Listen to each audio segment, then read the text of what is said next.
অঙ্গ সংগঠনের নেতৃবৃন্দ এবং বিভিন্ন ওয়ার্ড থেকে আলিরটেকের যেসব নেতৃবৃন্দ এসেছেন তাদেরকে আমার সংগ্রামী সালাম এবং শুভেচ্ছা। আপনাদের মনে হতে পারে মহিলা দল আজকে এখানে উপস্থিত হয়েছে, অবশ্যই একটি কারণ আছে। আমার বিশ্বাস আপনারা যারা আজকে সদস্য ফর্ম পূরণ করবেন বা যারা এই দলের সাথে সম্পৃক্ত আছেন তাদের মা বোনরা অবশ্যই আমার দলের একটা অংশ, যেই কারণে আজকে আমার উপস্থিতি। আপনাদের দীর্ঘায়ু এবং কল্যাণ কামনা করি। আজকে অনেক বক্তা, তারা সুন্দর সুন্দর বক্তৃতা দিবে। একদিন মহিলা দল আপনাদের সাথে আমরা বসে আমাদের মহিলাদেরকে নিয়ে প্রোগ্রাম করবো ইনশাল্লাহ। এই আশাবাদ ব্যক্ত করে আমি আমার সংক্ষিপ্ত বক্তব্য শেষ করছি। সকলকে অভিনন্দন। শেষে একটি কথা বলতে চাই, দুঃসময়ের কথা মনে হলো এখানে বসে।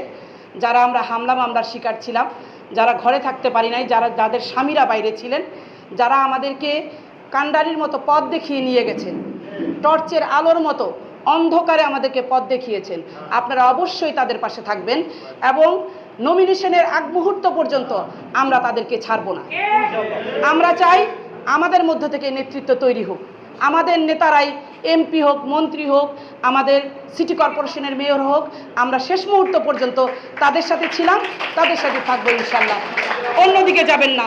অনেক বিএনপি আপনাদের এখানে আসে, অনেক নেতারা আসে, এক জায়গায় থাকেন, একজনকে ভালোবাসেন, ধানের শীষকে ভালোবাসেন। ধন্যবাদ। বাংলাদেশ জিন্দাবাদ, বাংলাদেশ জাতীয়তাবাদী মহিলা দল জিন্দাবাদ, মহানগর জিন্দাবাদ। আল্লাহ হাফিজ।